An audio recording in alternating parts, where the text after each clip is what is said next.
Aujourd'hui, je vous propose une vidéo sur le LSU, le livret scolaire unique, ou plus précisément sur mes petites astuces pour le remplir plus rapidement. Dans mon école, nous avons choisi de remettre les livrets au semestre. Je viens donc de les terminer.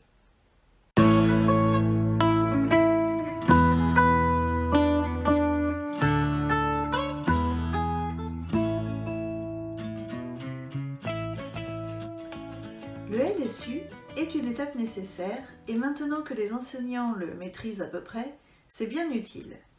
Mais c'est quand même très long à remplir, surtout quand on a 27 élèves comme c'est le cas pour moi cette année. Alors avec le temps, j'ai mis en place quelques stratégies pour renseigner mes LSU plus facilement.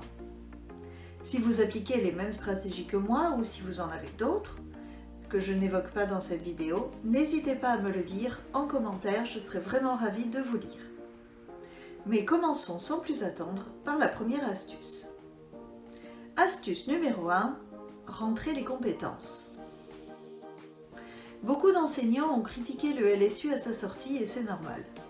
Il constituait un changement majeur dans notre manière de travailler et tous les enseignants ne sont pas fans d'informatique. Concernant les compétences à renseigner, je dirais que l'application présente des avantages et des inconvénients. L'avantage majeur est que l'on peut d'un clic ajouter une compétence dans son livret en utilisant les suggestions proposées et on peut ensuite modifier ces dernières et y apporter des détails. On peut par exemple choisir la compétence liée à l'orthographe et préciser les items travaillés. L'inconvénient du dispositif est l'impossibilité d'enregistrer les compétences d'une année sur l'autre ou de pouvoir les transférer à chaque nouvelle année. On gagnerait quand même beaucoup de temps si c'était possible. Je ne désespère pas que les concepteurs de cet outil en ligne améliorent ce point dans les années à venir, mais en attendant, il nous faut bien trouver des parades. Je vous propose ici deux possibilités. Voyons déjà la première possibilité. Elle est un petit peu longue, mais elle fonctionne très bien. En toute fin d'année, vous pouvez copier vos compétences en faisant un clic droit avec la souris ou CTRL-C et les coller dans un document Word. L'année suivante, dès l'activation de la nouvelle année scolaire, souvent vers mi-septembre, vous pouvez paramétrer vos trimestres ou vos semestres et coller vos compétences dans la bonne période. Cela reste toujours un peu long parce qu'il faut renseigner chaque domaine un après l'autre, mais au moins vous n'aurez plus à réfléchir et vous pourrez reproduire ce que vous aviez l'année précédente. Deuxième solution, cela consiste à plutôt s'adapter à l'application au lieu de vouloir l'adapter à notre besoin. C'est l'option que j'ai personnellement retenue. Avant la période du LSU, j'avais l'habitude de détailler les notions travaillées dans mes livrets. Avec le LSU, j'ai adopté le même dispositif qu'au collège. Mes compétences sont réduites au minimum. Je choisis dans le menu d'aide sans chercher à modifier forcément les items. Comme je fonctionne avec des plans de travail en classe, les parents ont de toute façon à leur disposition toutes les informations détaillées sur les réussites de leur enfant et ça chaque semaine. Seconde astuce, la suppression de mon carnet de notes. Pour remplir rapidement mes LSU, voici sans doute l'astuce qui me fait gagner le plus de temps. Jusqu'à l'année dernière, j'utilisais un fichier Excel pour enregistrer les résultats des évaluations de mes élèves. Il y avait un onglet par matière et dans chaque onglet, la liste des notions travaillées. Pour me faciliter la vie, j'avais même programmé des cellules pour que le A de acquis se transforme en une case verte, le ECA en une case bleue et le NA en une case orange, comme ce que j'écris sur mes plans de travail. Au moment du LSU, je mettais côte à côte sur mon écran l'application LSU et mon fichier Excel, et là, ça devenait très long et fastidieux, car il y avait vraiment beaucoup d'informations à compiler pour chaque matière et pour chaque élève. Que de temps et d'énergie perdus. Aujourd'hui, je procède très différemment.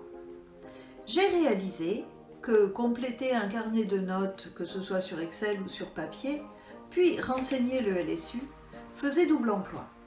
J'ai donc abandonné mon carnet de notes et maintenant je rentre directement mes résultats sur le livret en ligne. Évidemment, au moment où je rentre les informations, je ne rédige pas. Il s'agit juste d'une prise de notes rapide. J'ai la chance d'avoir en classe, sur le coin de mon bureau, un ordinateur portable, celui qui était livré avec mon tableau blanc interactif. Cela me permet d'avoir les LSU accessibles en permanence. Et voici comment je l'utilise. Je pars du principe qu'une majorité des compétences sera validée. Du coup, ma prise de notes se limite à ce qui n'est pas validé. Je vais écrire par exemple, dans la case commentaire ou appréciation en mathématiques d'un élève, soustraction avec retenue, en cours d'acquisition. Au moment de remplir réellement mes livrets pour pouvoir les mettre en ligne pour les parents, je n'aurai plus qu'à regarder ce que j'ai noté et à le transformer en commentaire et en case à cocher. Prenons deux cas de figure pour illustrer mon propos. Imaginons que lorsque j'ouvre le LSU pour le finaliser, je ne vois rien dans la case commentaire en mathématiques pour un élève. Cela signifie qu'il a validé toutes les compétences travaillées. Dans ces cas-là, je vais déjà pouvoir cocher toutes les cases en mettant que la compétence est validée et je pourrais rajouter un commentaire très positif comme « excellent travail ». Prenons maintenant le cas d'un autre élève pour lequel, dans la case commentaire, je constate que j'ai écrit qu'il y avait des notions à retravailler. À ce moment-là, je pourrais effacer ces notes, cette prise de notes rapide, et la remplacer par un commentaire comme résultat satisfaisant dans l'ensemble. Certaines notions doivent toutefois être renforcées au second trimestre, la soustraction posée avec retenue et la reconnaissance des quadrilatères. Et voilà. Plus besoin de jongler avec deux documents, plus besoin d'essayer de compiler des tas d'informations. J'ai une vision claire et efficace des difficultés que je dois signaler dans mes livrets. Cela me facilite la vie et je vais beaucoup plus rapidement. Troisième astuce, le commentaire général.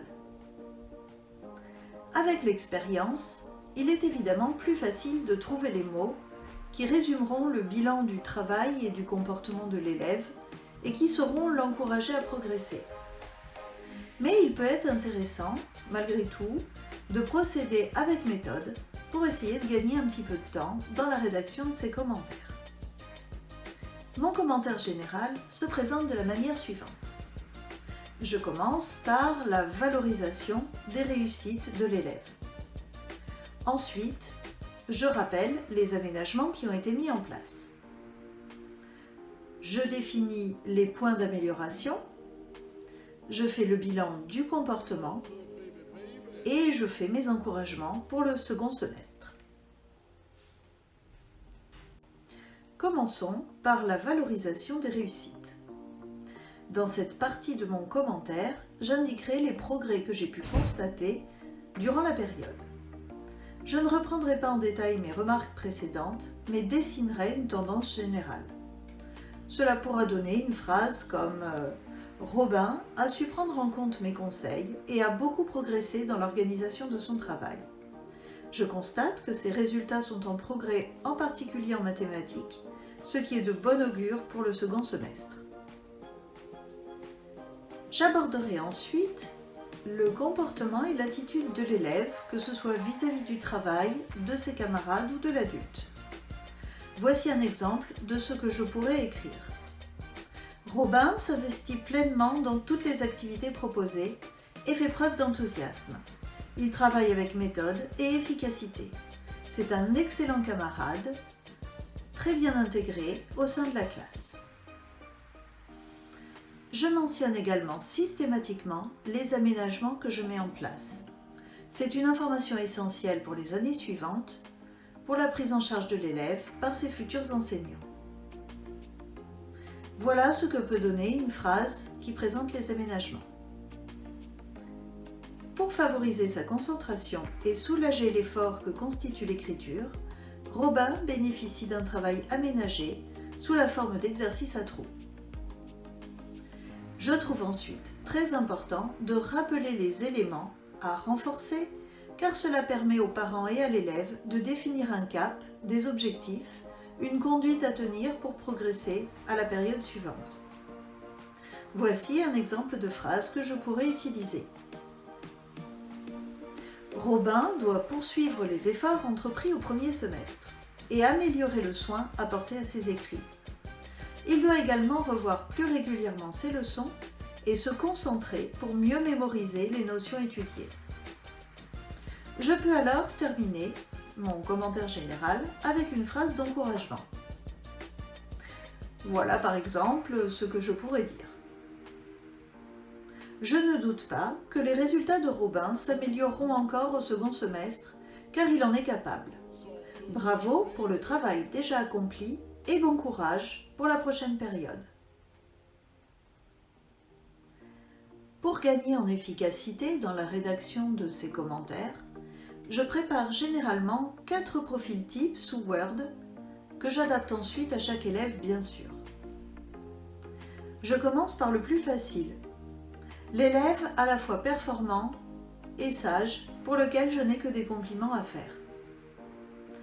Je copie-colle le commentaire pour tous ces élèves en ajoutant une petite phrase plus personnelle.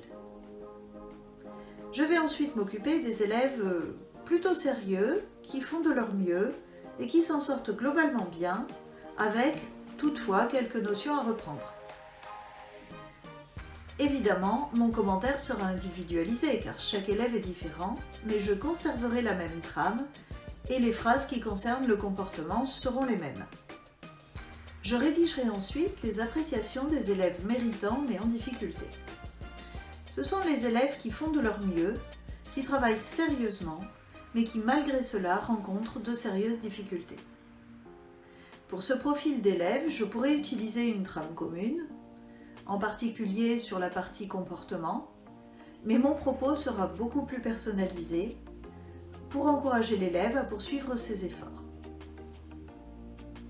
Il me restera enfin une 4e catégorie d'élèves.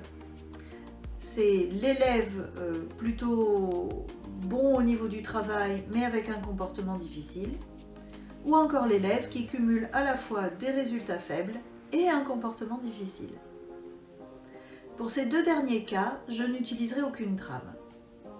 En général, j'ai déjà vu les parents plusieurs fois et mon commentaire formalisera par écrit ce qui a été dit en entretien.